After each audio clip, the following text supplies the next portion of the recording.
Get her out. Call security. The manager's voice cracked like a whip across the marble showroom. Brad Wilson's face flushed crimson as he pointed furiously at the black woman in faded jeans and sneakers standing silently near the entrance of Prestige Motors. Customers turned. Employees froze. But the woman didn't move. She didn't argue. She didn't shout. Her silence was more powerful than any outburst. "You have no idea what you just did," she said softly. Her tone didn't rise. Her voice didn't shake. It was calm, too calm. Her name was Zora Thompson, and she owned the building he was standing in. But Brad didn't know that. Yet. In the next 30 minutes, his entire world and career would collapse. What started as a simple act of discrimination would unravel into a corporate reckoning. And it all began with one fatal mistake. Judging the woman who signs your paycheck. Before diving into the story, comment where you're watching from, and don't forget to subscribe so you won't miss the latest stories. Zora Thompson didn't just build a business, she built an empire. From her first used car lot in Compton at 25 to a statewide network of 12 luxury dealerships, the Thompson Automotive Group was a symbol of elegance, efficiency, and ethical leadership. When Prestige Motors in Beverly Hills came up for sale, she didn't hesitate. It was prime real estate, platinum-tier clientele, her 12th jewel in the crown. But it didn't feel like hers. Not yet. Within weeks of finalizing the acquisition, Zora began receiving vague warnings, quiet emails from former clients, whispers from other dealerships. Their salespeople treat you differently if you don't look the part. You better wear a Rolex if you want service. Great cars. Weird vibe. At first, she dismissed them. Maybe it was old management. Maybe things would change under her. But then came the voicemail. A black female doctor from Oakland recounted her humiliating visit, how she was ignored while a man in flip-flops and a Rolex got 5-star treatment. Her voice cracked with exhaustion. "I didn't want to say anything. But you seem like the kind of woman who'd want to know." Zora sat in silence for nearly 5 minutes after hearing that. Then she made a decision that would change everything. She wouldn't fire anyone. Not yet. She would walk into her own dealership unannounced, underdressed, and unknown. Not as CEO, as a customer. She would see for herself. So that morning, she opened the back of her closet and pulled out a pair of old jeans, a faded Detroit Hustles Harder t-shirt, and sneakers she hadn't worn since her early startup days. No designer bag. No makeup. Just a ponytail, a phone, and the steel focus of a woman with something to prove. Instead of her usual Tesla or Bentley, she took her 2015 Honda Civic. It was dusty, unpolished, the kind of car most of her showroom staff wouldn't even glance at. And that was the point. When Zora pulled into the valet circle at Prestige Motors, she could already feel eyes on her. But no one moved. No valet came to greet her. She parked herself in the far corner tucked between 2 monstrous SUVs, then stepped out and walked slowly toward the glass double doors. The lobby gleamed. Marble floors reflected sunlight like diamonds. Crystal chandeliers hung overhead like frozen rainstorms. Cars, Ferraris, McLarens, Aston Martins stood like silent sentinels roped off with gold velvet lines. Every inch of the space screamed wealth and exclusivity. And Zora might as well have been invisible. She stood inside the entrance for 2 full minutes. 3 salesmen passed her. One made eye contact, then turned away. Another adjusted his blazer and greeted a white couple who had just walked in behind her. No hello. No offer of coffee. No acknowledgement at all. 3 minutes. She timed it. 3 minutes of standing still like a ghost while the people who worked for her, paid by her, walked past her like she didn't exist.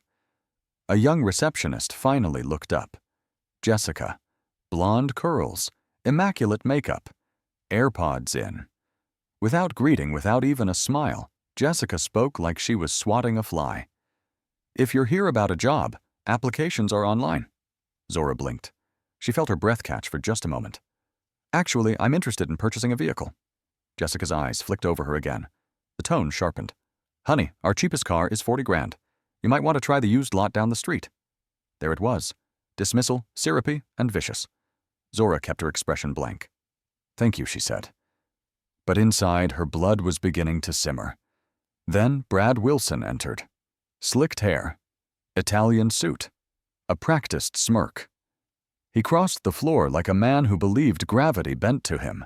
From the corner, he had been watching the interaction. Now he approached, nodding to Jessica, before turning his patronizing smile toward Zora. "Ma'am, I think there's been a misunderstanding." He didn't ask for her name, didn't ask what brought her in, just assumed there was a problem, and she was it. But Zora held her ground. "I'd like to look at your luxury sedans." Brad paused. Something shifted in his smile, like he was tightening a leash. "Those require serious buyers with pre-approved financing." "Do you have proof of funds today?" Zora stared at him. The air between them was heavy with the weight of assumptions. "I'd just like to look," she said evenly. Brad turned his head slightly, then nodded to the security guard. "Tom, would you mind standing by just in case?" Zora felt the room freeze. She wasn't being escorted. Not yet. But she was being watched like a thief. And for a woman who built her entire life on earning respect, this was the lowest insult imaginable. Still, she wasn't done. Not even close. Zora stood still for a beat. She had built dealerships with class charm and competence. Her staff were supposed to be trained in emotional intelligence, cross-cultural etiquette, and the principle that everyone deserved respect. Now here she was, on the receiving end of everything her policies were designed to prevent. She stepped slowly toward the vehicle that had caught her eye, a black-on-black BMW 7 Series, sleek, imposing, and elegant. The price tag read $85,000. Zora traced her hand gently across the paint. And that's when Brad snapped. His shoes clicked hard against the floor as he stormed over like a nightclub bouncer ready to break up a fight. "Ma'am, I'm going to need to see 3 forms of ID and recent bank statements if you want to keep touching the merchandise." Zora's fingers paused mid-air. The voice wasn't firm. It was threatening. Customers turned. One laughed awkwardly. Jessica behind the front desk smirked into her computer screen like she was watching her favorite drama unfold. Zora looked around the showroom. Not one person intervened. She took a breath. "I didn't ask for a test drive. I'm simply admiring the car. You've admired it long enough." Brad cut in, raising his voice now. "Tom?" The security guard, Tom, appeared like a trained dog. His stance was wide, his eyes already cold. Brad didn't whisper this time. He didn't care who heard. "Stand by. I don't want a situation on the floor." Zora turned toward Tom slowly. "You think I'm a threat?" "No, ma'am." Tom replied quickly. "But Mr. Wilson asked me to, of course," she said. She didn't flinch, didn't raise her voice. But every syllable held steel. It didn't matter. Because just then, the doors opened again, and everything changed. A man walked in. White, mid-40s, expensive gray suit, Rolex glinting on his wrist. He carried himself like he belonged in a showroom full of 6-figure toys. Jessica saw him first and jumped to her feet like she'd been electrocuted. "Good afternoon, sir. Welcome to Prestige Motors." Her voice icy, just moments before now, flowed like honey. The sales team stirred like ants around sugar. Zora watched the transformation. The man was immediately offered a beverage, a chair, a tour of the showroom. No ID required. No questions about financing. No security guard shadowing his every move. The man pointed toward the same BMW Zora had touched. A salesman practically ran to grab the keys. "Would you like to sit inside? Sir, start it up?" "Take it for a spin." Zora's jaw clenched. This wasn't unconscious bias. This wasn't subtle. This was protocol. Brad turned back to her. "Maybe you'd be more comfortable at one of our other locations." That pause. Other locations. The code for places that serve people like you. It was segregation disguised as service. Discrimination wrapped in a smile. Still, Zora didn't move. "I'd like to finish looking," she said. That's when Tom did something unforgivable. He reached for her arm. "Let's go," he said. "Time to leave."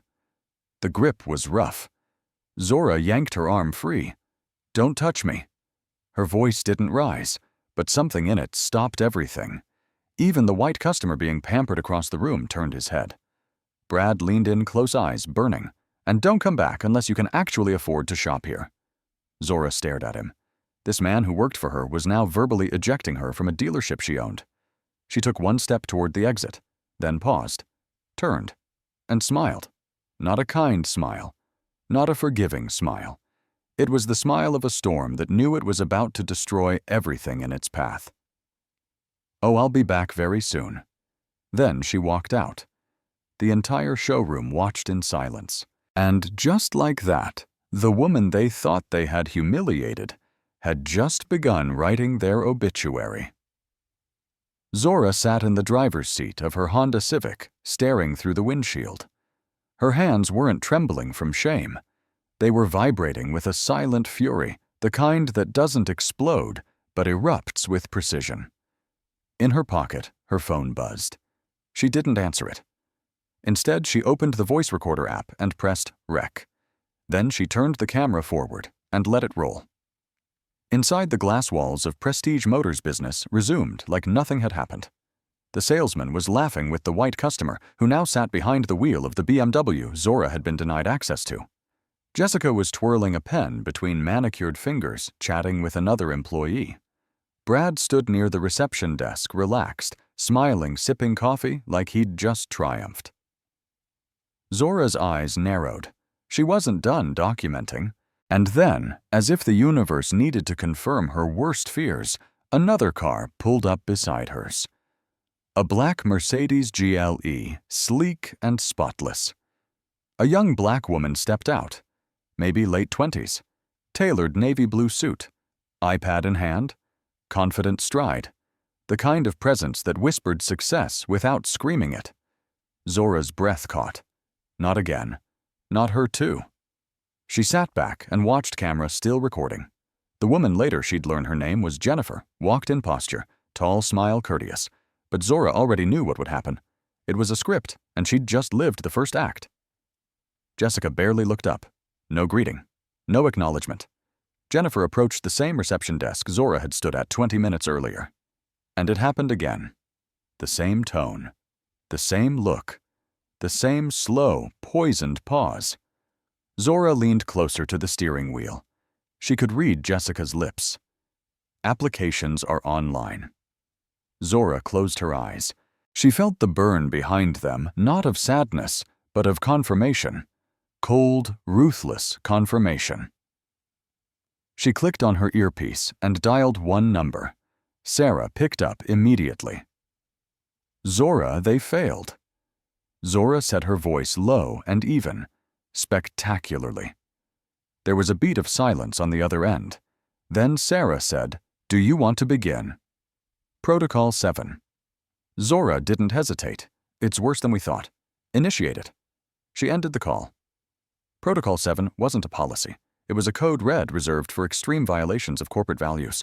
It meant full audits, legal mobilization, termination authority transferred directly to the executive team. It meant war. Inside the dealership, Jennifer had now approached Brad. He hadn't even changed his tone. Same fake grin. Same patronizing stance. The same little gestures, subtle but demeaning, that Zora had just endured. Zora's phone buzzed again. This time, she picked up. Legal is ready. HR is looped in. "Do you want regional leadership present?" Zora answered. "Get Robert Chen. Tell him it's urgent. He's going to want to be here in person." As she watched, Jennifer gestured toward the same BMW. Brad's smile tightened just like it had with her. He raised a brow, said something Zora couldn't hear, but she could tell by Jennifer's posture, the slight shift, the flicker of disbelief in her expression, that he'd just questioned her ability to buy the car. Zora's jaw clenched. It wasn't just her. It wasn't personal. It was policy. It was practice. It was embedded. And that made it systemic. Zora pressed stop on her recorder. She clicked over to her messages and typed 8 words that would change the lives of everyone inside that showroom. Prepare the paperwork. We're cleaning house. All of it. Then she got out of the car. Not yet to return. not yet to reveal, but to document, to preserve the proof. Because the next time she walked through those doors, she wouldn't be wearing sneakers. She'd be wearing power, and heads would roll. 30 minutes later, the glass doors of Prestige Motors whispered open once more. But this time, the woman who entered was not invisible. Zora Thompson stepped across the marble floor in 4-inch stilettos, each click of her heel a declaration. Gone were the worn sneakers. Gone was the faded t-shirt and soft denim. Now she was regal dressed in a midnight blue power suit, cut to perfection. Her blouse shimmered subtly in the chandelier light, and a diamond brooch shaped like a steering wheel adorned her lapel. Even her posture was different. Shoulder straight chin, high presence, undeniable. A hush fell over the lobby. Some customers turned not because they recognized her, but because they felt something. Some people carry money. Zora carried command. Jessica looked up and blinked. Something about this woman made her sit up straighter, but the connection hadn't clicked yet. Brad, now seated at the desk scrolling through emails, didn't even glance up. Zora walked directly to the reception counter. "I'd like to speak with your district manager," she said. Her voice was smooth, measured. Jessica faltered.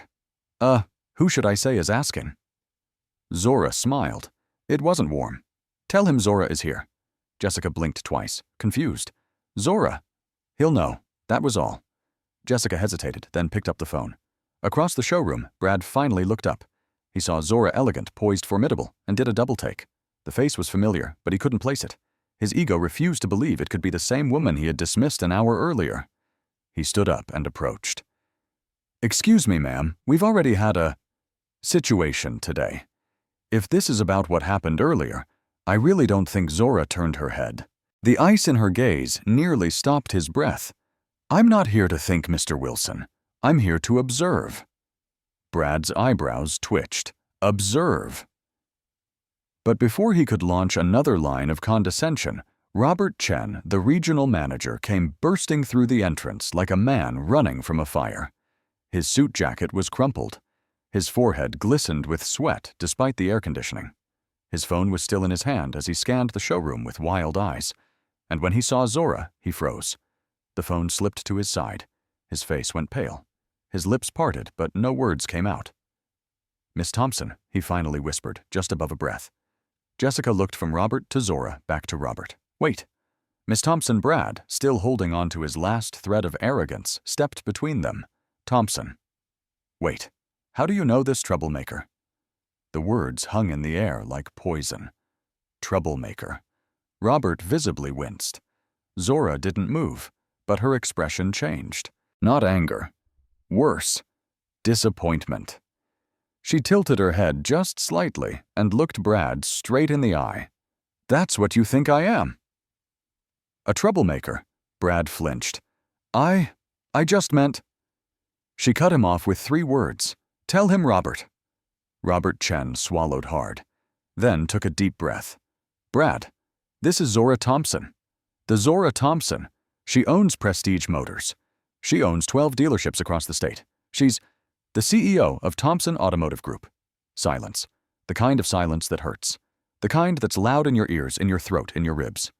Brad's mouth opened, then closed, then opened again. His hands twitched at his sides. "No, that can't be. She was in here earlier." Zora stepped forward. In what Brad blinked. She didn't let him answer. "In clothes you thought meant poor. In a car you assumed meant unimportant. In skin that told you not worthy." Brad's face turned ash gray. "I didn't." "Yes, you did." Her voice didn't rise, but it hit like thunder. Brad Wilson stood paralyzed, his mouth dry, palms damp, eyes blinking like a man waking up in the middle of a nightmare, but still refusing to believe it. Zora didn't flinch. She turned slowly, letting the room catch up. Customers stopped mid-conversation. A mother with her teenage son paused near the Mercedes display. Even the man who'd been given the BMW keys leaned forward slightly, sensing something seismic had just shifted. Zora reached into the inner pocket of her blazer. Her hand moved deliberately. And when she pulled out the small rectangle of cardstock, she didn't throw it. She didn't flash it. She placed it. Flat on the front counter. With the kind of precision a judge might use when laying down a verdict. A soft tap against marble. It echoed louder than any yell. Jessica's eyes dropped to the business card first, then widened. She took a sharp breath in. Brad leaned forward, frowning, squinting, and there it was. Zora Thompson, Chief Executive Officer Thompson. Automotive Group. No titles, no frills, just facts. "I'm Zora Thompson," she said, her voice low but absolute. "And I own this dealership." The silence that followed was monumental. It was the sound of every assumption, every bias, every ounce of arrogance in that room shattering like glass. Jessica stepped back. Brad laughed. But it wasn't real. It was that twitchy cornered animal laugh, the kind that says, "If I laugh, maybe this goes away. Come on, this is some kind of joke, right? I mean, you can't." Zora raised one brow. Brad turned to Robert. "Tell her, this can't be serious." I didn't know Robert didn't say a word. He simply nodded. A slow, heavy nod that looked like it cost him something. Zora turned, addressing everyone, now staff and customers alike. "For the last hour, I walked through this dealership in clothes that didn't scream wealth, in a car that didn't turn heads, and I was ignored, dismissed, talked down to, and physically escorted out of my own business." Why her voice didn't waver? Because I didn't look like someone who belonged here. A few salespeople shifted uncomfortably because I wasn't wearing a Rolex or Gucci shoes. A young customer whispered to his father, "She owns this place." The father just nodded, eyes fixed forward. Zora's voice lowered sharp as a scalpel now.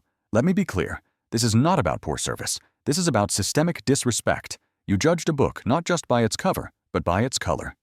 Jessica swallowed hard. Brad's face turned red, then pale, then red again. "I believe in second chances," Zora continued, "but only when people show they're worth the investment." She turned to Robert. "How many complaints have been filed here in the last 6 months?" Robert hesitated. Zora didn't blink. 18, he said. "That we know of." "And how many were investigated properly?" Silence. Zora shook her head. "This is not just a leadership failure, it's a moral failure. And I will not allow this culture to infect my brand." Then came the kill shot. She turned back to Brad. "You humiliated me. You threatened me. You physically had me removed. And worse, you did it with pride." Brad's lips parted, but no sound came. Zora stepped forward. Each heel strike landing like a verdict. "You are no longer employed by this company. Effective. Immediately." Gasps rippled through the room. One of the junior salesmen dropped his iPad. Jessica's hand flew to her mouth. Brad stumbled back. You can't." Zora didn't raise her voice. "Oh, but I can." She turned to Tom, the security guard. "You're dismissed. Permanently. You put your hands on a woman who had done nothing but exist in this space. You failed the simplest test of human decency." Tom opened his mouth to object, then thought better of it. He lowered his gaze and stepped back. Jessica, trembling now, tried to slide behind the counter. Zora's eyes locked on her. "You knew exactly what you were doing when you looked at me and said, 'Honey, try the used lot.' You're done." Jessica whispered, "Please." Zora nodded. "I'll remember that whisper."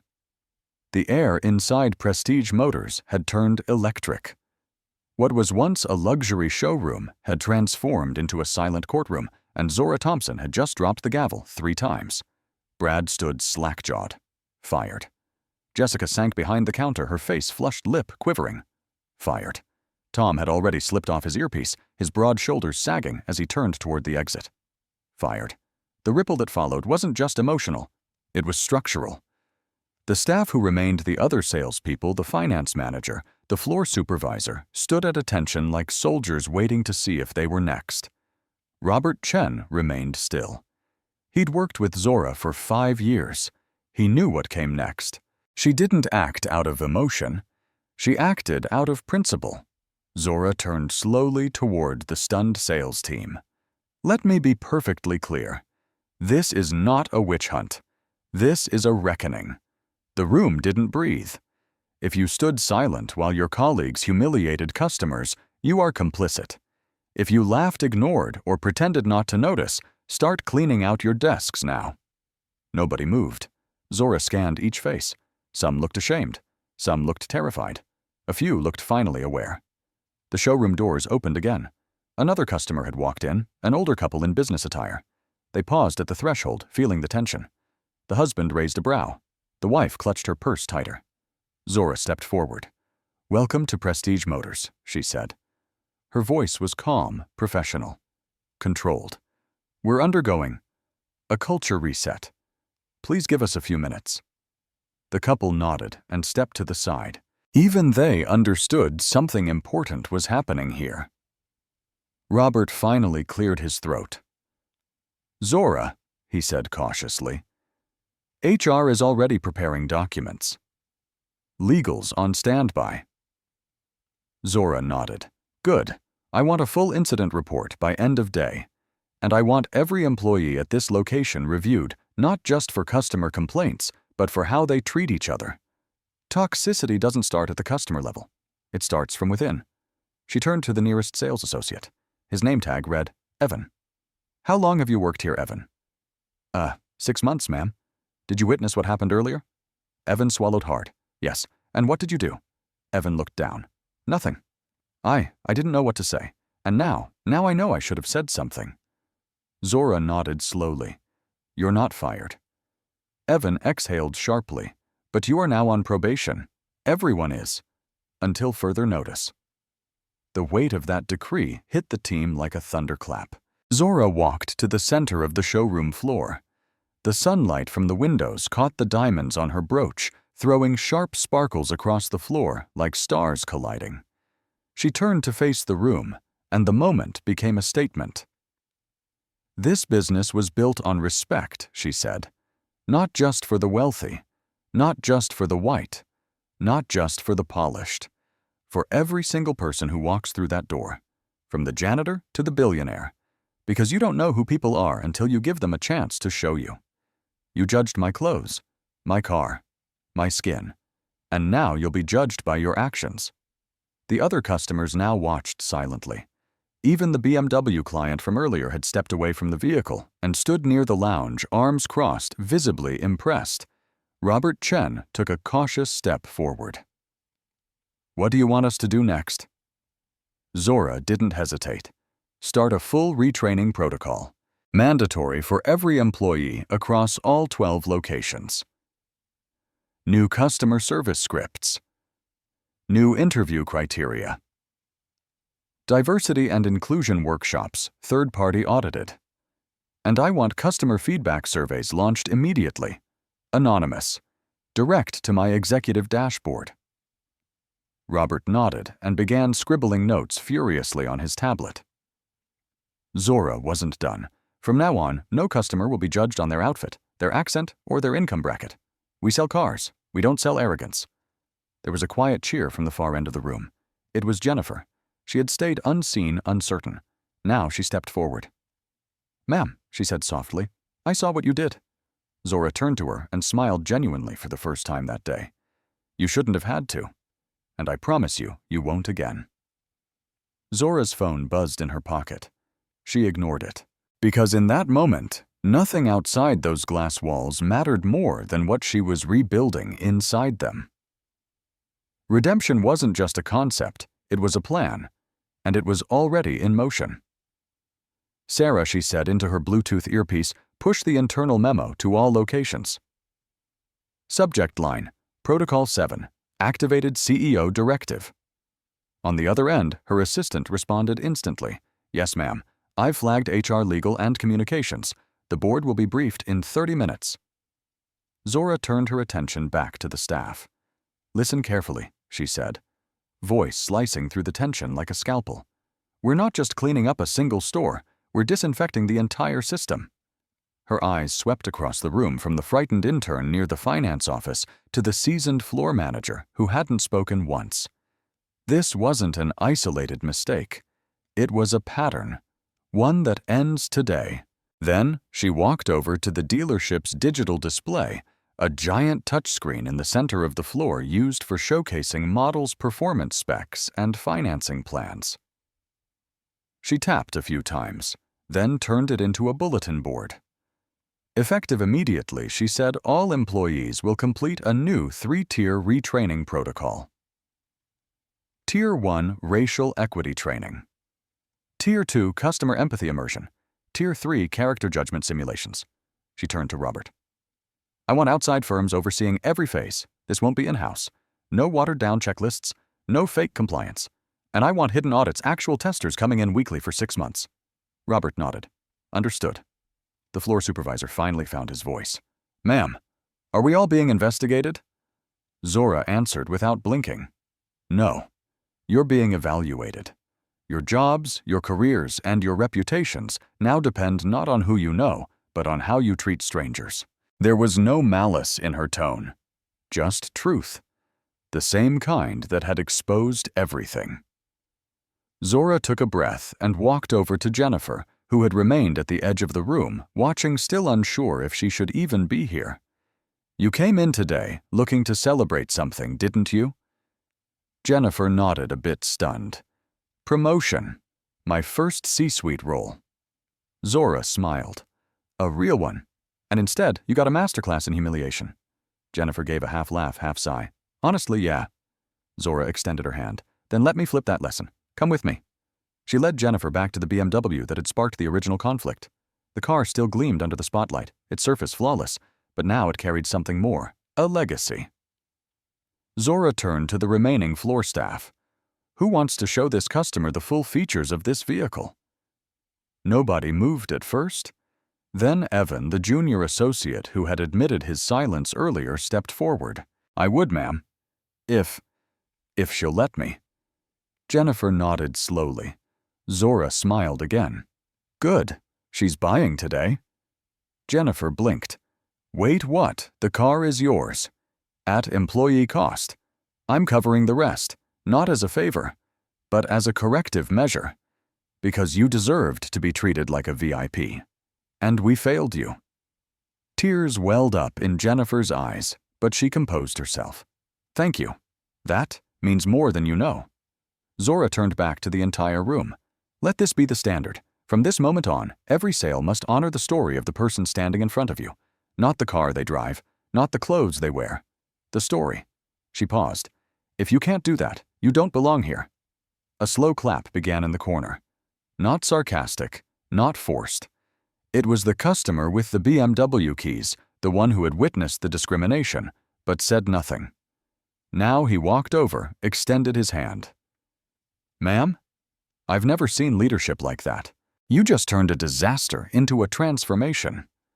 Zora shook his hand, her grip firm. That's what real customer service should look like. It's not about a smile. It's about substance. Zora stood alone in the conference room on the second floor of Prestige Motors, looking out over the city skyline through floor-to-ceiling glass. Below her, the dealership buzzed with quiet recovery staff whispering new customers cautiously walking through the doors and Jennifer finalizing paperwork for her new BMW. But up here, the wait felt different. Her phone buzzed again. 4 missed calls, 2 voicemails, 1 text, all from the same name, Jonathan Eastman, board chair. Zora exhaled slowly. She knew this was coming. She tapped to return the call. Jonathan answered on the second ring. Zora. Jonathan. I just saw the report. Fired the manager receptionist and head of security. In front of customers, correct. A pause. Heavy. And broadcast the firings across internal comms. They violated everything this company stands for. Zora. I'm not questioning your integrity. I'm questioning your strategy. Zora braced herself against the glass. Say what you mean, Jonathan. The shareholders are spooked. Prestige Motors is our highest margin asset. You walked in and detonated the leadership in broad daylight. Because that leadership was rotten. You could have done it quietly. Quiet didn't teach anyone anything. Jonathan didn't speak for a moment. Then, you may have done the right thing, Zora. But was it the smart thing? Zora's jaw clenched. That question meant a challenge woke something deeper in her. Let me ask you something, Jonathan. What's the cost of silence? If I walked out that door and let them keep humiliating customers who looked like me, what would the press say when it finally leaked? What would the class action lawyers say? Jonathan sighed. You're right. Ethically. Legally. But we're getting pressure. Prestige's client list includes celebrities' legacy families. They're watching. I don't care if they're watching. I care if they're learning. Silence again. Zora softened slightly. I didn't start Thompson Automotive to be another luxury brand that sells chrome and leather. I built it to stand for something. Respect. Access. Dignity. Jonathan's tone lowered. And that's why we trust you. But we're at a crossroads. Media's asking for comment. Social's on fire. If we frame this wrong, then help me frame it right, Zora said firmly. Let's not hide from this. Let's lead with it. Acknowledge the mistake. Show the fix. Define the new culture. Turn the scandal into a standard. Jonathan paused again. This time longer. Then, finally, I'll have PR draft a release. You'll need to approve it within 3 hours. Done. And Zora. Yes, whatever this becomes. Just don't burn out proving your point. Zora ended the call. She stood there for a few seconds longer. That's when her assistant Sarah entered, holding a stack of folders. We've had 5 job resignations come in since the announcement, Sarah said, and over 24 emails from other branches. What kind of emails mixed? Some are grateful, some scared, a few angry. Zora took the stack. Good. That means they're awake. Sarah hesitated. Do you think we overstepped? Zora flipped through a resignation letter from a district finance officer who'd worked at a sister dealership for 12 years. He had written, I don't feel comfortable working under a leadership that weaponizes customer experiences as secret tests. Zora read it twice, then folded the letter neatly and set it aside. If truth feels like a weapon, maybe you shouldn't be in battle. Sarah smiled faintly. Zora walked back to the window. Below, Jennifer was getting into her new car. The junior salesman, Evan, opened the door for her with a newfound grace. Zora watched silent. This wasn't about optics. This was about legacy. And legacies aren't made in quiet corners. They're made in public storms by those willing to take the lightning. The following morning, Prestige Motors looked the same on the outside. The sun reflected off the curved glass, the flag fluttered beside the Bentley logo, and the cars in the showroom still gleamed like polished sculpture. But inside, something had shifted. It wasn't loud. It wasn't declared in neon. But it was there. The silence that had filled the dealership the day before was now replaced by a different kind of quiet, not fear, but focus. Evan, the youngest on the sales team, arrived 20 minutes early. He straightened every chair in the customer lounge, wiped down the touchscreens, refilled the bottled water fridge without being asked. Jessica's replacement, a temp named Rosa, stood at the front desk. Her hair was natural, her nails short, and her smile honest. She greeted each person who walked through the door, not with that tired fake polish, but with attention. "Welcome to Prestige Motors," she said to an older man in a baseball cap and cargo pants. "Let me know how I can assist you today." He looked startled. Just browsing." "That's perfectly fine. Coffee's fresh and the lounge is yours. No pressure, no sizing up, just hospitality." In the corner office where Brad had once ruled the blinds were open. The space was empty now, just a desk, a chair, and a whiteboard that had been erased clean. Metaphor or accident, it didn't matter. It felt like a cleansing. Robert Chen arrived late, not his usual style. But last night had weighed heavy. He approached Zora's temporary desk set up just outside the executive suite. "They're calling this the Thompson Purge," he said, offering a news clipping on his phone. "Socials calling it bold. Some calling it tyrannical." Zora didn't even look up. Let them call it what they want, but every customer who walks through these doors will call it fair. Robert nodded, then paused. "You think it'll last only if we reinforce it?" Zora closed her laptop. "Where's the file on legacy complaints pulled? We've got data going back 6 years." I flagged 213 entries where customer appearance or income assumption were noted internally. Zora scanned the list. So many names, so many missed chances. She pointed to one entry dated 3 years ago, a man named Curtis Lane. This one. Do we still have contact info? Robert checked. He's in the system. Former client. Walked out after being asked to provide proof of funds before test driving a used Porsche. Zora paused. Call him.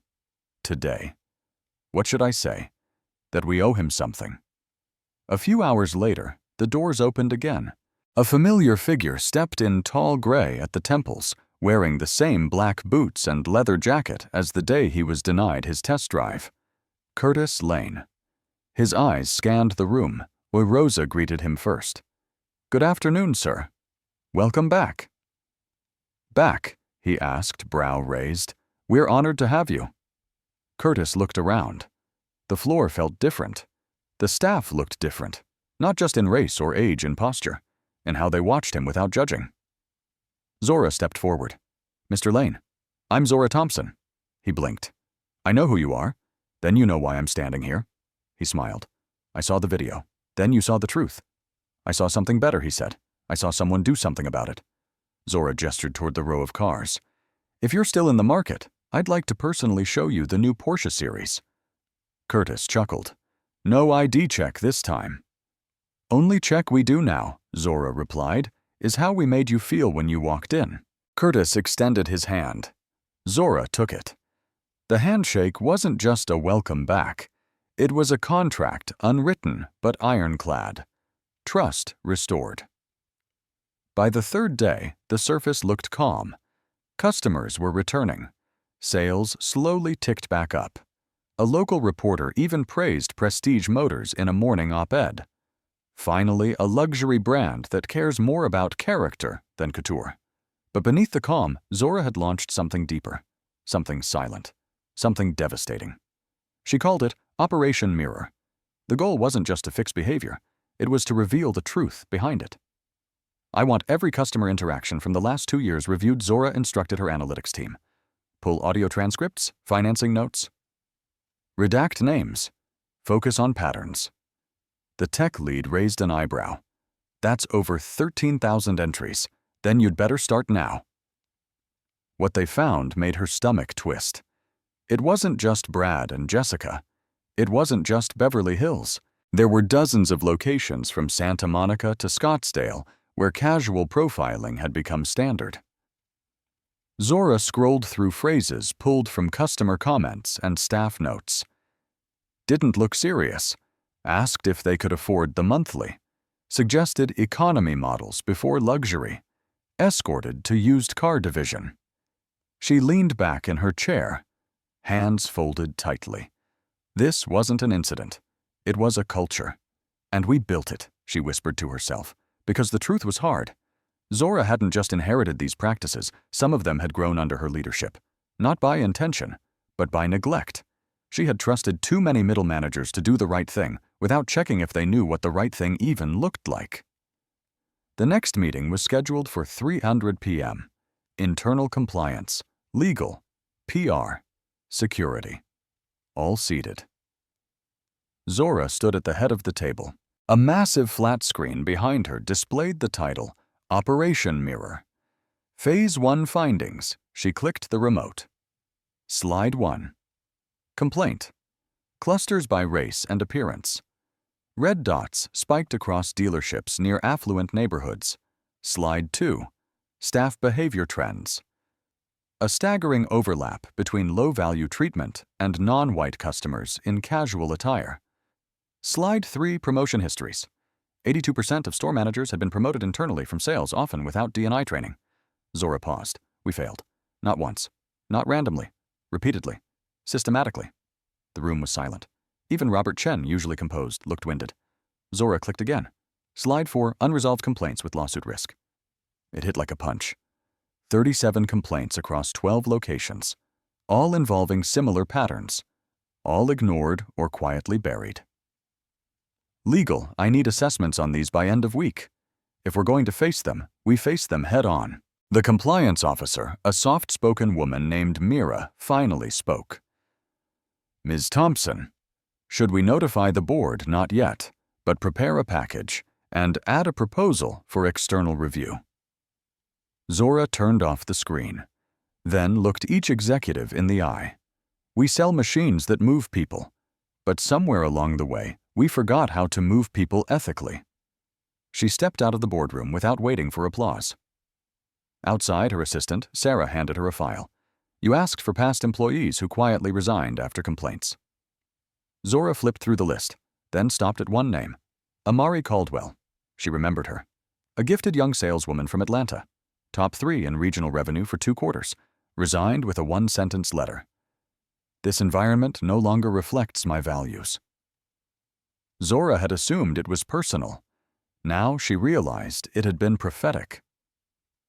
Find her, Zora said. I want to talk to her. Sarah blinked. Hire her back. Zora's answer was razor sharp. No, I want her to help rebuild us. It had been 18 months since Amari Caldwell walked away from the Thompson Automotive Group. She didn't slam doors, didn't rant on social media. She simply typed 10 words in her resignation email. This environment no longer reflects my values.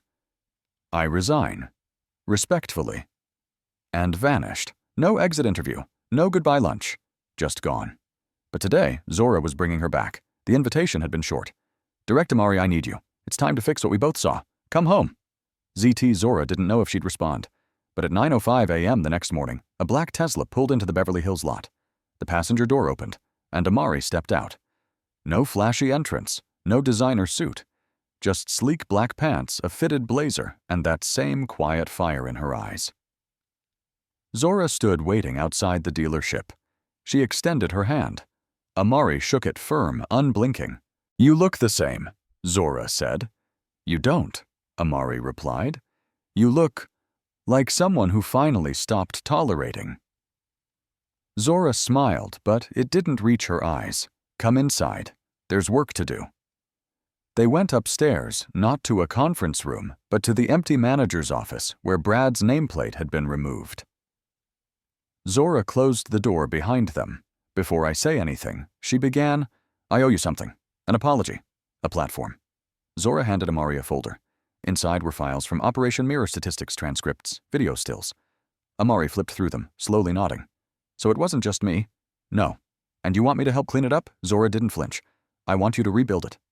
Amari sat down. What do I get? Complete autonomy. A new title, VP of Culture and Equity Systems. That's not a title I've heard before. It didn't exist. Until you walked back in. Amari leaned forward. I have conditions. Say them. This isn't just about hiring more diverse faces. It's about reprogramming behavior. Agreed. We can't fix this with memos or half-day seminars. So, what do you propose? Amari slid a document across the desk. It was only 2 pages, but the title made Zora raise an eyebrow. Frontline Reset, Rebuild from the Bottom. This is your plan. Every manager, every VP, every district executive, they go undercover, 7 days, as salespeople, receptionists, test drivers. No title, no privilege. You want my leadership team to go undercover at their own stores? Yes. Let them feel what it's like to be judged on appearance, accent, skin. And if they push back, then they've proved they're not fit to lead the culture you're trying to create. Zora looked down at the proposal again. Phase 1, 7-day immersion per region. Phase 2, anonymous feedback from real customers. Phase 3, public reflection from each executive posted internally. Zora looked up. You want them to confess, I want them to transform. And if they fail, then we replace them with people who won't. Zora leaned back, impressed. Amari had not come back meek. She had come back with a blueprint for justice. What do you call this whole initiative? The same thing I called it in my head 18 months ago, which is Project Oxygen. Why Amari's voice softened? Because when a culture is toxic, the first thing people stop doing is breathing. Zora didn't say anything for a full minute. Then she stood, walked to the window, and stared down at the street. The city moved on, unaware of the battle being fought in that glass office. You'll need a team, Zora said finally. Already recruiting. Budget flexible. Authority. Amari stood, met her eyes. Absolute. Zora nodded. Then let's give this company its first deep breath. They shook hands again, but this time it wasn't a reunion. It was a revolution. Calvin Brody wasn't nervous. At least that's what he told himself when he walked into the dealership in Culver City, wearing khakis, a navy polo, and shoes without his signature shine. No Rolex, no district badge, no assistant. He looked ordinary. That was the point. This was day one of Frontline Reset, and Calvin was the first high-level executive to be dropped into the undercover immersion, assigned to shadow as a junior associate. No one in the store knew who he really was, except Zora and Amari, and both of them were watching. From across the city, from every camera in that store. Let's see how the system treats its own when the titles disappear, Zora had said. Calvin walked up to the front desk. A 20-something receptionist named Hannah looked up half distracted. You the new guy from training? Yeah. Calvin, he said, extending a hand. Go find Nate. He's your floor lead. Don't talk to customers unless he says so. No welcome, no onboarding. Just a look that said, you're in the way. Calvin bit his tongue. He'd overseen this store for years, had walked these floors in suits that cost more than Hannah made in a month. But now he was invisible, exactly as planned. Nate found him by the espresso machine. You're the new floater. Okay, don't touch the keys. Don't speak unless I ask. Just shadow and learn. Got it. Nate didn't ask his name, didn't look him in the eye. Instead, he pointed at a young black couple looking at a mid-range BMW. Don't bother with them, Nate muttered. They always ask questions, test drive, then walk out. Calvin froze. How do you know that, just do? You'll learn. The couple walked out 10 minutes later, unassisted, unacknowledged. Calvin watched them go, then turned to Nate. Don't you think we should have said something? Relax, man. We don't have time for browsers. Go check the inventory sheet. Later that afternoon, a white man in a tailored suit walked in. Nate straightened up. Welcome, sir. Can I get you an espresso water? We've got a few M models in today. The transformation was instant. Calvin felt it in his stomach. For years, he'd looked at performance metrics units sold ticket size close ratio. Now he was seeing the mechanics behind the numbers, and it sickened him. At lunch, he sat alone in the back lounge. A Latina technician walked in, sat across from him. You knew, yeah? Calvin. I'm Inez. I've been here 8 years. Don't let them eat you alive. Thanks. They still think I can't handle diagnostics. Been AS certified longer than Nate's been shaving. She laughed bitterly. You one of the interns. Calvin paused. Something like that. Well, keep your head down. This place eats nice people. That night, back at his hotel, Calvin didn't sleep. He played back the footage from the day recorded discreetly on his wearable pin cam as required by Frontline Reset protocol. He saw himself being ignored, watched his own frustration mount, felt the sting of assumptions. He saw Nate mutter a slur when a black teen walked in with his white girlfriend. Saw Hannah ignore a woman in a hijab for 10 full minutes while chatting with another guest. This was his district, his numbers, his silence. He didn't just inherit this culture, he'd allowed it to fester. The next morning, Amari called. Well, it's worse than I thought. Ready to tell the board that I want to do more than tell them. I'm listening. I want to be reassigned. Amari blinked. What? Put me back on the floor. Permanently. I can't lead people I don't understand. You're serious. Dead. Then you've passed your first real test. Calvin nodded, eyes tired but clear. I finally saw them. The customers, the workers, the bias, and I saw myself. That's the beginning, Amari said quietly. Welcome to the rebuild. The doors to the Thompson Automotive executive boardroom swung shut with a soft hiss, locking in 12 of the company's most powerful people and one woman who now held all the cards. Zora stood at the head of the long glass table. Her reflection in the polished surface stared back, sharp, composed, unflinching. To her left sat Amari, flanked by 2 members of the new Culture and Equity Division. To her right, Robert Chen, looking more pale than usual. Across from her the board, men and women in dark suits, some curious, some tense, and one Jonathan Eastman chair of the board, clearly angry. Zora clicked the remote.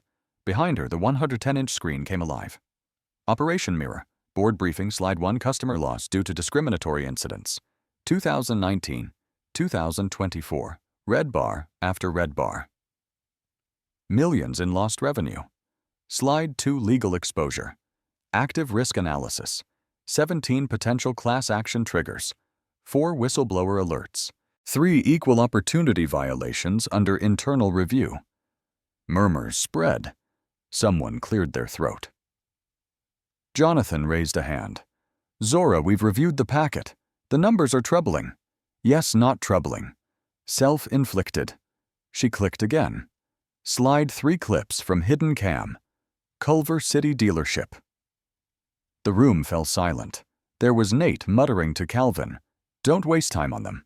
There was Hannah rolling her eyes at a customer in a headscarf. There was Calvin, one of their own, ignored, dismissed, belittled. Jonathan shifted in his seat. That video, how was it obtained?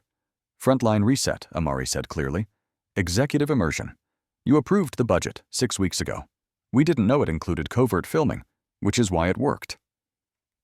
Zora stepped forward. I have enough footage, testimony, and customer data to bury this company in federal court for 5 years, but that's not what I'm here to do. I'm here to save it.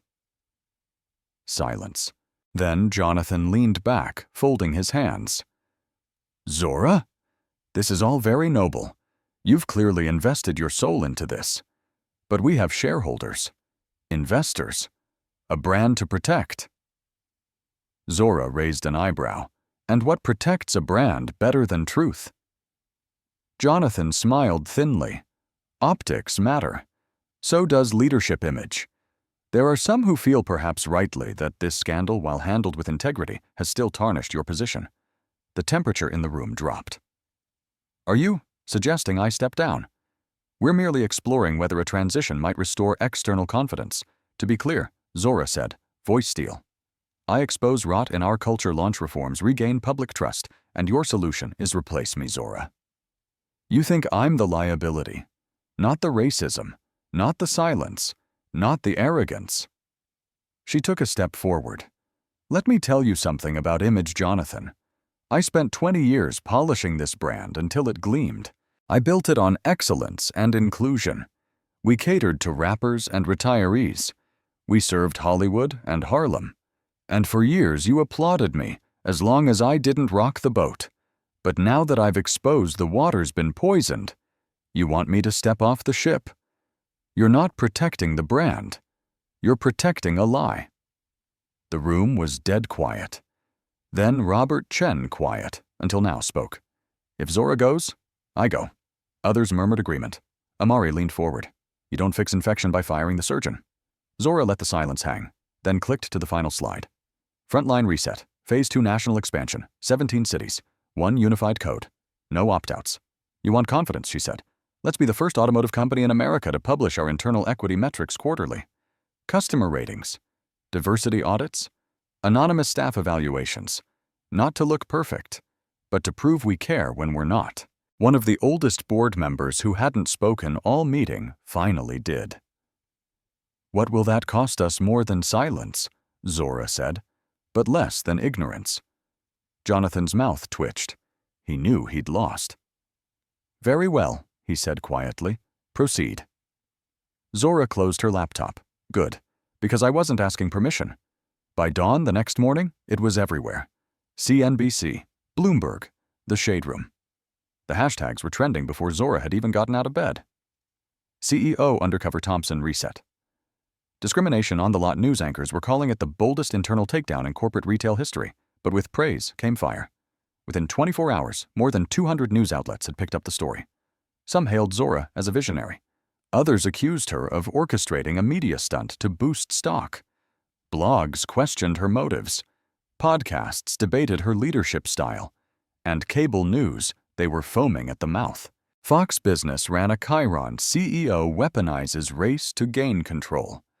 An anonymous source claimed Zora had been plotting the power grab for months. Zora didn't flinch. She expected this. It was part of the storm. But even she was caught off guard when Cameron Briggs, host of the primetime show Capital Conflict, reached out personally. His reputation? Sharp. Unforgiving. He chewed up CEOs like morning toast. "Ms. Thompson, come on my show tonight," he said via voicemail. "No scripts, no PR buffers, just you, me, and the truth." Her team said no. Zora said yes. 8:00 p.m. Live broadcast. Cameron sat poised, tie, crisp pen in hand. Tonight, we are joined by Zora Thompson, CEO whistleblower, and some say power player behind the most controversial reform campaign in luxury retail this year. Zora sat calm. No notes, no makeup team. Just her in a navy suit and the same expression she wore in boardroom's readiness. Cameron didn't waste time. "You ran a sting operation against your own employees. You filmed them without consent. You embarrassed your board. Some say you've made yourself bigger than the brand." "What do you say to that?" Zora didn't blink. "I say if exposing discrimination embarrasses your brand, you were never a brand worth protecting." Cameron's eyebrow arched. "That sounds righteous. But let's talk numbers. Stock dipped 12%. Lawsuits are mounting. You've lost partnerships." "What's the cost of being morally correct?" Zora folded her hands. "The cost of silence was higher. Elaborate. We've spent millions advertising luxury while ignoring the experience of buying it. What good is a polished showroom if the people walking in are being profiled by their skin? So you believe this wasn't isolated?" "No. You believe racism is embedded in your company.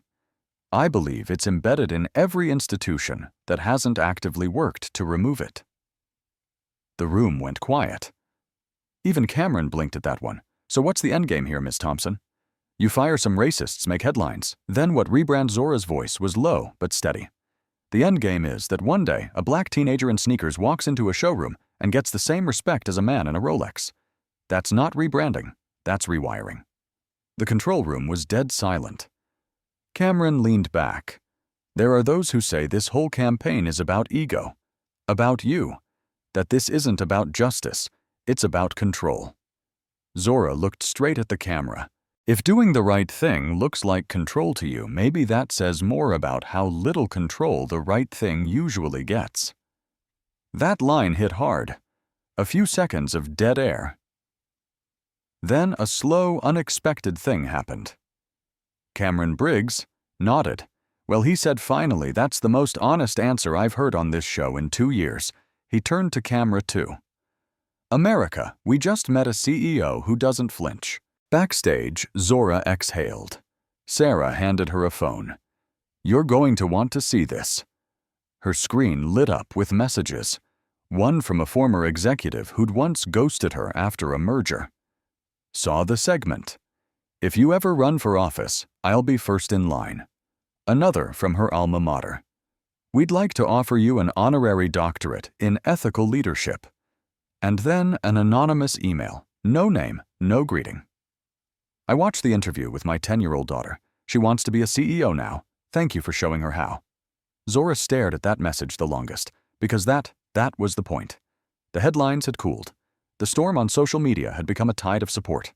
But inside Thompson Automotive Group, a different battle was just beginning.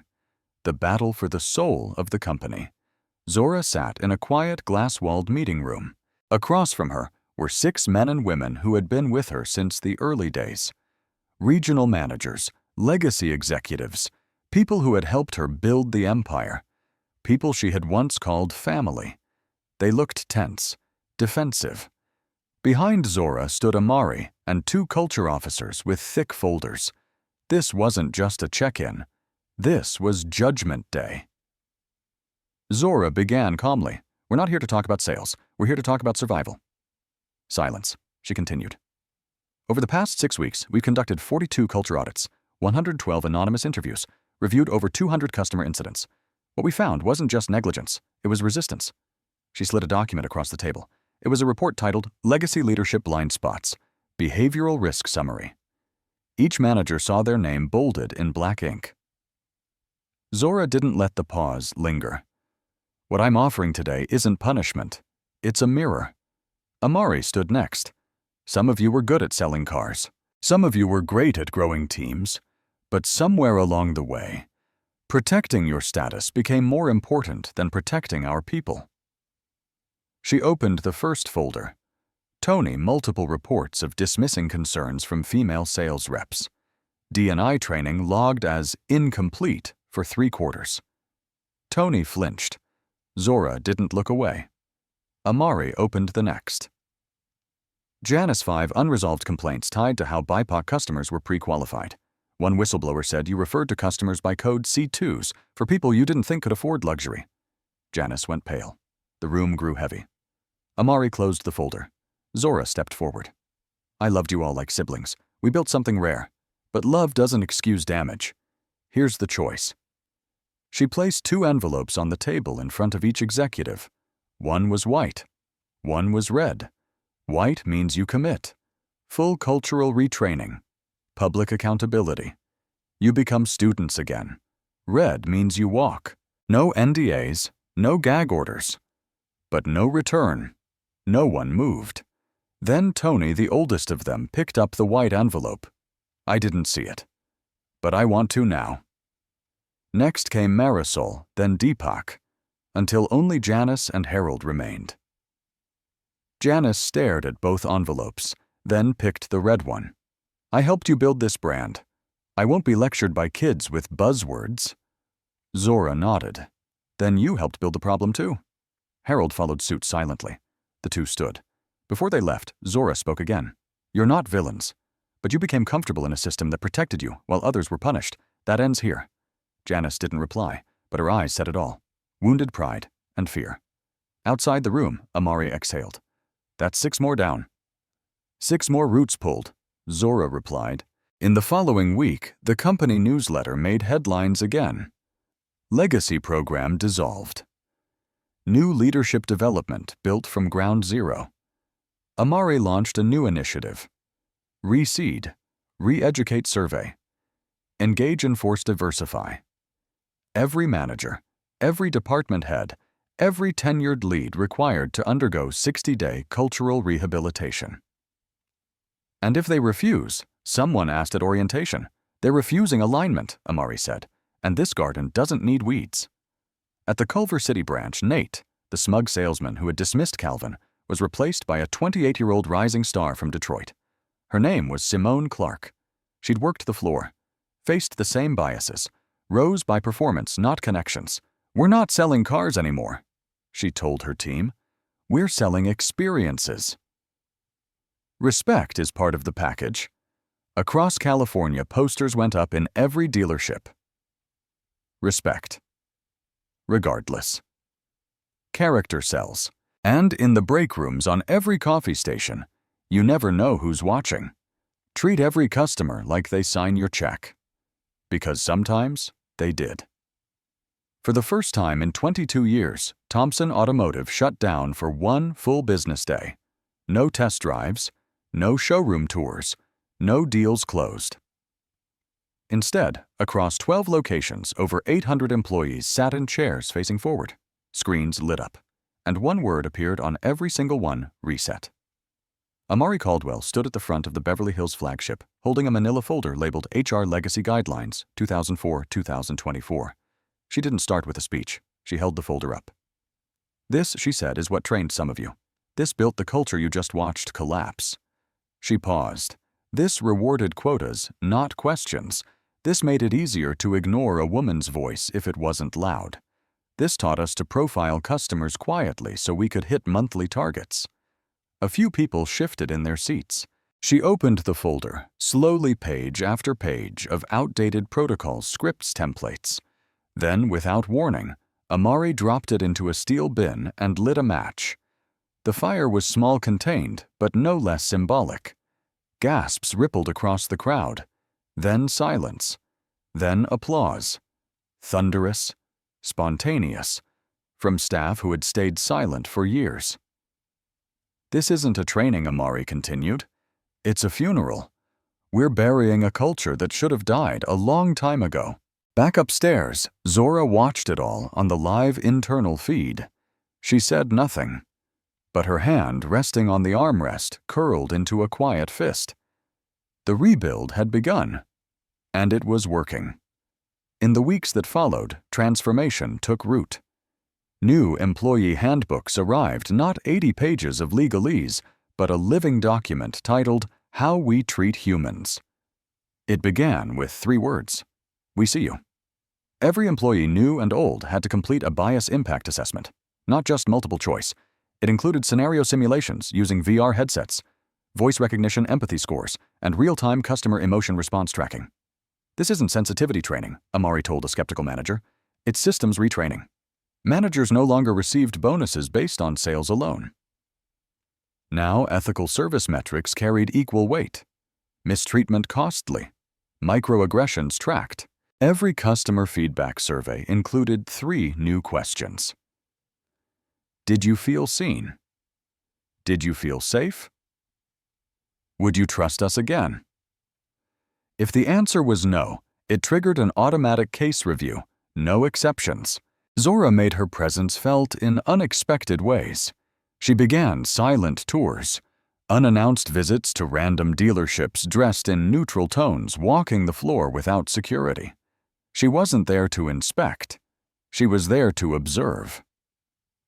Leadership isn't telling people how to act. She told her assistant, Sarah, it's watching how they behave when you say nothing at all. In Oakland, she watched a 19-year-old trainee named Malik handle a difficult customer with patience and respect. She pulled him aside after and said only, "You'll run this place in 5 years." He cried in the break room. In Orange County, she saw a middle-aged receptionist address a hijabi customer by name without hesitation or awkwardness. Zora sent her a handwritten thank you card. Inside it read, "You proved kindness doesn't need training. It just needs permission." But not everyone embraced the change. Some old guard employees called it too much. One sales veteran complained in an all-hands, "I sell cars, not sociology." Amari replied with a single sentence, "Then maybe you're in the wrong business." There were exits, voluntary, quiet, and necessary. But there were also returns. Employees who had left years ago, fed up with bias, now asked to come back. One woman wrote, "I never thought I'd walk these halls again. You made them feel safe." Then came the day Zora received a letter. It was short, from a former customer named Jennifer, the same woman who had almost walked away from the BMW humiliated. It read, "My experience that day crushed me. But seeing what you built afterward, that healed more than I can explain. Thank you for proving that people don't have to stay broken." Zora closed the letter. No response needed, because that letter said it all. The rebuild wasn't just changing a company. It was changing what customers expected from every business in America. It started with an article in Forbes, "Thompson Automotive's Reset. Brilliant or dangerous?" The journalist didn't pick a side, but the world did. Inside dealerships across the country, things were shifting. At Redwood Motors, a competitor sales managers quietly downloaded Thompson's new handbook, How We Treat Humans, and passed it around in WhatsApp groups. At Lexington Automotive, a senior VP ordered a full audit after 3 ex-Thompson employees brought reseed principles with them. And then came the backlash, not from customers, from competitors. One morning, Zora's phone buzzed with a text from her assistant. "You need to see this." She opened the link to a CNBC clip. Robert Langston, CEO of Meridian Motor Group, one of the oldest luxury chains in the country, was sitting across from an anchor. "Look," he said, smoothing his tie. "Zora Thompson runs a fine company, but let's not pretend retail is therapy. We're here to sell cars, not hold hands." The anchor blinked. "But don't you think I think empathy doesn't close deals? And if she wants to run a social experiment instead of a dealership, that's her choice. We'll keep our eyes on the numbers." Zora didn't blink, didn't frown. She just smiled. Because that moment, that smug arrogance, was exactly what she'd been waiting for. 2 days later, Zora announced a press conference. No warning, no leaks, just a simple post on social media. You asked if we're a social experiment. Let's test the market. The room was packed. Reporters, analysts, former critics. Zora stepped to the podium wearing a gray suit. No jewelry, no flair, just confidence. Behind her, the screen read, Thompson Automotive. Public release Q2. Ethics-informed earnings. She paused. Robert Langston thinks empathy doesn't close deals. So let's look at the data.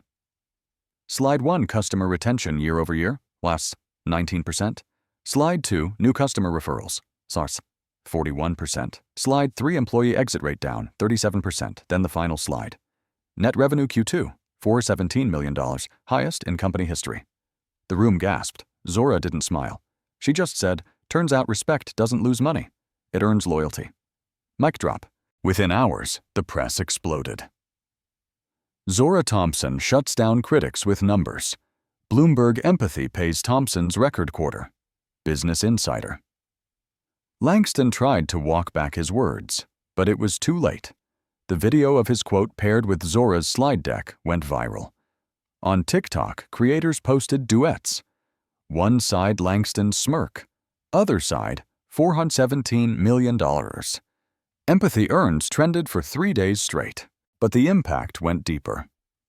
At a government small business summit, Zora was invited to speak about corporate ethics as competitive advantage. In the crowd sat underdog CEOs, franchise owners, and new founders. She told them, culture isn't just PR, it's profit insurance. You can't market your way out of who you really are. Applause, standing ovation.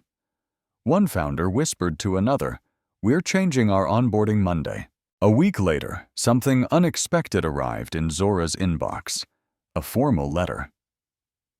Stamped with the emblem of the National Automotive Standards Council. Inside proposal, Zora Thompson, Advisory Chair on Consumer Equity Standards 2026. They wanted her to help write national guidelines on how dealerships treat customers. It was voluntary. Symbolic, maybe, but historic. Amari read the letter and smiled. From thrown out of a dealership to setting the rules for all of them, Zora finished. And then another ripple. Meridian Motor Group issued a quiet internal memo, begin soft rollout of customer courtesy standards based on tag model. Langston didn't say it publicly, but he'd blinked. The shift had begun. A year had passed since that day in the showroom.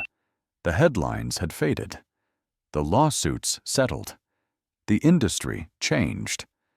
But Zora's eyes were fixed on something bigger, legacy, not just in business, but in people. The first ripple came quietly.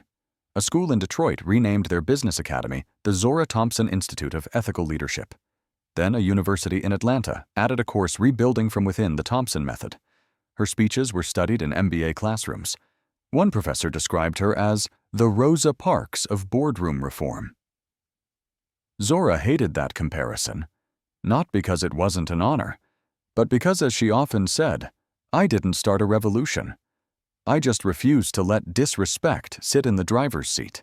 She launched a mentorship program called Ignite, focused on high school girls of color who wanted to lead, not just in business, but in whatever room the world told them they didn't belong.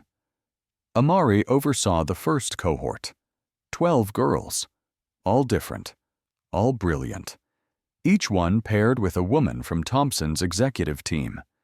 Their first assignment: shadow a dealership, not to learn how to sell, but to observe how dignity moves through a room. Then came the moment Zora had waited for. Back in Detroit. Back in the same auditorium where she had once sat as a 17-year-old girl watching a guest speaker she no longer remembered, except for one phrase: success is for those who blend in. That line had haunted her, because Zora had never blended in. And now, standing on the stage she once sat below, she looked out at 400 young faces, most of them black, most of them girls, some nervous, some bold, all watching her like she might be proof. She began quietly. When I was your age, I thought power lived in suits, in big cars, big titles, big buildings. But it doesn't. Power lives in how you treat the person who can't do anything for you. She scanned the crowd. You don't need permission to lead. You don't need approval to be worthy. A girl in the second row raised her hand. Her name tag said Maya. Ms. Thompson, she asked softly, how did you know you could do all this? Zora paused, and for a moment the auditorium was completely still. Then she stepped down from the stage and walked to Maya. Kneeling in front of her, she said, I didn't know. I was told I couldn't. Shown I shouldn't. Expected to stay small. But one day I stopped asking if I could. I decided I would. The room exhaled. Maya smiled. Zora stood, her voice rising just enough to reach the back row. There will be rooms that make you feel invisible. Walk in anyway. There will be people who try to test your worth. Let them. Because when you pass their test, you rewrite their rules. The applause that followed wasn't polite. It was hope-breaking loose. That night, Zora sat in her car outside the school. No cameras, no press, just her thinking. Sarah texted, your old high school trending on TikTok. Walk in anyway. Clips gone viral. Zora chuckled. Finally, she typed back something worth going viral for. Back in Beverly Hills, Amari reviewed applications. More than 5,000 girls had applied for the next Ignite cycle. Some from foster homes, some from refugee camps, one from a juvenile detention program, all inspired by a woman who'd once been told she didn't belong in her own building. And then a call came in, from the White House, an invitation to the Presidential Roundtable on Corporate Accountability and Equity, the same administration that once ignored her emails.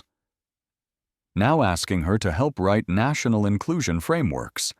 Zora didn't celebrate. She nodded once and said simply, book the flight. 2 months later, Zora stood at the glass balcony of her top-floor office overlooking Los Angeles. Below her LifePulse dealerships, humming mentorships, blooming audits transforming. Inside the office, a letter sat on her desk. Not just any letter, an offer. The National Automotive Consortium had nominated her as their incoming chairperson, the first woman of color ever considered. The role came with prestige, power, a salary bigger than most entire marketing divisions. But Zora just stared at it. That evening, Amari walked in. You're going to accept, right? Zora smiled, slow and knowing. What if I don't? Amari blinked. Zora, you'd be rewriting history again. Exactly, Zora replied. Maybe rewriting history means knowing when to hand over the pen. She turned the letter over. I've taught them how to build. Now they need to build without watching me first. Amari sat stunned. So, what are you going to do? Zora didn't hesitate. Give someone else the mic. The next day, Thompson Automotive held a company-wide live stream. Every employee tuned in. Zora appeared on screen wearing a soft blue blazer and a quiet smile. Today isn't about a goodbye. It's about legacy. She paused. Legacy isn't what you build when you're in the room. It's what stands when you're no longer there. She continued. We've walked through fire together. We've burned down broken systems, and we've planted something better. Now I want to see it grow. Amari stepped into frame beside her. Zora placed a keycard in her hand. This, she said, is yours now. Applause erupted across locations. Some cried. Most stood. Because everyone watching knew a new chapter had just begun, and Zora wasn't leaving in defeat. She was leaving in triumph. That night, Zora took a walk through the Culver City dealership, the same one where it all began. She passed a young salesman offering water to a couple in sweats. No Rolexes, no designer bags. But they were being treated like VIPs. She smiled and kept walking. Outside, a young girl was sitting on the curb, flipping through a worn notebook. Zora paused. Waiting for someone, she asked. The girl looked up. Yeah, my mom works here. I'm doing my homework. Zora noticed the heading on the page. What makes a good leader? Want a secret? Zora asked. The girl nodded. Zora leaned down. A good leader knows when to speak. A great leader knows when to listen. But the best leaders? They build something so strong, it keeps going even after they step aside. The girl smiled. Zora winked. Tell your mom she's doing something incredible. Then she walked off into the night.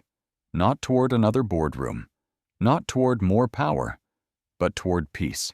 Because the war had been fought. And the victory. It was already growing in the next generation. Zora Thompson had walked into her dealership to test her employees. She had been judged, dismissed, humiliated. But she never raised her voice, never retaliated with rage. She answered ignorance with integrity. She responded to discrimination with transformation. And in the end, she built a company that sold more than cars. It sold dignity. Today, at Thompson, Automotive. Customers still walk through the doors in old jeans, worn sneakers, and second-hand dreams. And they are seen, heard, served. Because one woman decided enough was enough. She didn't wait for the world to change. She became the change. Don't forget to subscribe and hit the notification bell to catch more gripping stories like this. Thanks for watching, and see you next time.